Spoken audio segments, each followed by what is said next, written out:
Mr. President, may violation ba ito sa ating soberanya, itong pagkaka-aresto kay dating sinasabi ni Pangulong Sara. Duterte? No.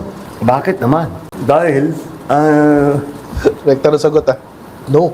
consistent naman tayo. Hindi tayo tumutulong sa investigasyon ng ICC.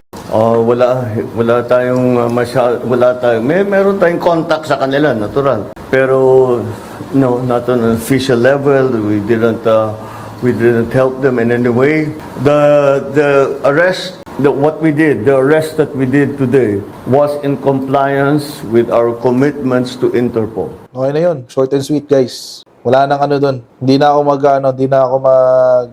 magde-demand. Okay na yun. Yan na, mukhang naglalabas. Yan na, mukhang lalabas na si Presidente. Yan na yung PSG. Lumabas na yung PSG. Nagsara ulit ang pinto. Galing. Ay, nako. Ayun na, nasa rostrum na. Naglabas na ng rostrum. Yan na, guys. Yan na. Nalabas na si Presidente. Pa-take off na rin yung aeroplano ni Diggs. Bye, Diggs! See you in 20 years. See you in 20 years. See you in 20 years. Yan na, si PCO na to, si JB Ruiz. Ayan na si Presidente, yun Ayan si Presidente, Pak! Kasama si DILG Sec. Good evening, everyone. I'm sure you know the subject matter of our little meeting today, this evening. The plane carrying former President Rodrigo Roa Duterte took off at 11:03 p.m. this evening. Shucks! And exited Philippine airspace. The plane is en route to The Hague in the Netherlands, allowing the former president to face charges of crimes against humanity in relation to his bloody war on drugs. The former president was earlier placed in government custody at Villamor Air Base after his common law wife, Hanilet Avancenia, and members of his entourage arrived at 9:20 this morning from Hong Kong on Cathay Pacific flight number CX-907. Mr. Duterte was arrested in compliance with our commitments to Interpol. Hours before his arrival, Interpol Manila received an official copy of the ICC warrant. This prompted the Prosecutor General of the Department of Justice to serve the warrant. Interpol asked for help, and we obliged because we have commitments to the Interpol, which we have to fulfill. If we don't do that, they will no longer help us with other cases involving Filipino fugitives abroad. This is what the international community expects of us as the leader of a democratic country that is part of the community of nations. So I'm sure that the details that surround what has happened today are familiar to you. I just wanted to make very, very clear and give you the facts for the departure of former President Duterte from the Philippines. Thank you. Thank you very much, Mr. President.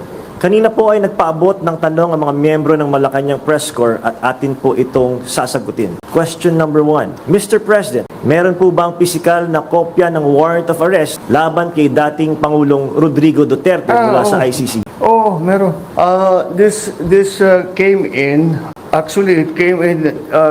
I received it from Secretary Remulla. I received it at 3 a.m. last night, and I looked at it, and we went back and forth.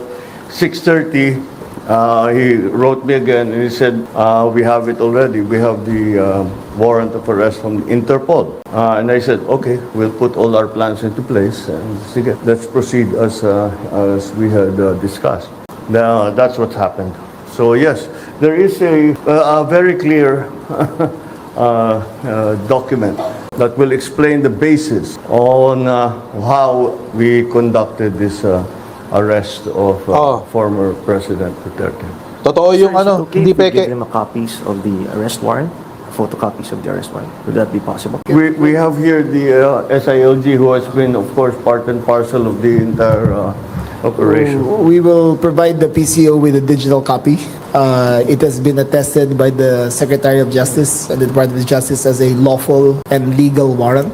We will publish it after this press conference, and you can use it as reference. These are, it's very simple. It's a request to the Philippine government from Interpol to enforce the arrest warrant. And of course, we comply with our commitments to Interpol. We did not do this because it was it derived from or it came from ICC.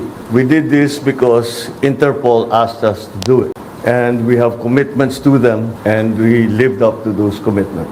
Second question, sir. Mr. President, sinasabi ng kampo ni PRRD na unlawful arrest daw itong ginawang pag-aresto sa kanya. We followed every single necessary procedure. We had a very good basis on which to serve that warrant and to read him his rights. We followed all the legal procedures that are necessary. So I'm confident that if in further examination, you will find that it is proper and correct. Sir, third question from the MPC. Mr. President, may violation ba ito sa ating soberanya itong pagkaka-aresto kay dating sinasabi ni Pangulong Sara. Duterte? No. Bakit naman?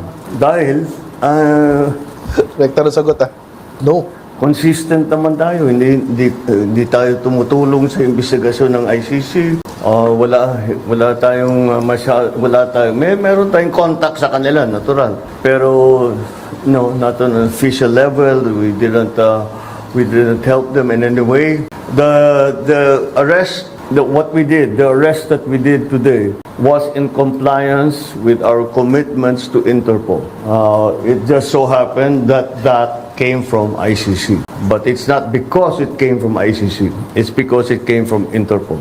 Pang-apat po na tanong, Mr. President, sinasabi po nila na ito ay political persecution lamang at may kaugnayan din daw sa 2028 elections.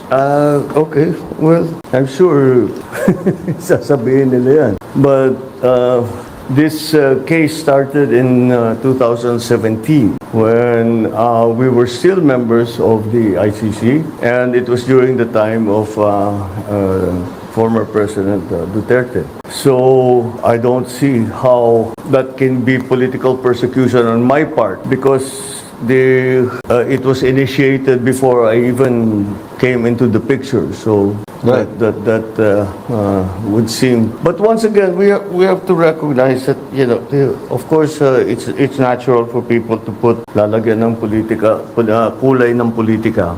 Pero sinundan lang natin yung ICC, yung Interpol. Hindi natin kinakausap yung ICC.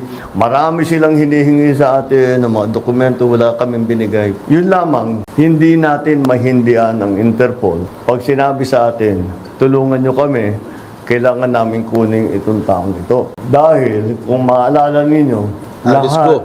ng mga tumakas dito sa Pilipinas, Right. kagaya ni Alice Go, kagaya ni Arnie Tevez, kung sino-sino pa, pati naman yung mga human trafficking sa Myanmar, Tama. pati sa mga madadamay. Sinong tumulong sa atin para makita natin yung mga ating kababayan na inaapi at ginagamit sa masamang paraan? Ang Interpol. Kaya naman, dapat naman tayo, pagka sinabi sa atin, tulungan nyo kami sa ganito, tumulong kayo. Kaya naman, ganun ang ganyawa natin. Maraming salamat, Mr. President, sa paglilinaw ninyo. Okay na yun. Short and sweet, guys. Wala nang doon. Hindi na ako magde-demand. Okay na yun. Baka lang gawa na naman ng issue kasi muti ka na madulas baka sabihin na muti ka na madulas si Pbbm, ICC daw yung sasabihin niya. Di ba may part na ganun kanina? Parang sinabi niya na ICC, Interpol, parang gumanon si Pbbm. Sigurado ko yun, gagawing issue yun. Sabihin lang Freudian slip. So hindi talaga kausap ang Interpol, ang kausap si ICC. Sigurado ko yun ang yun ang gagawin nila. What do we make out of this?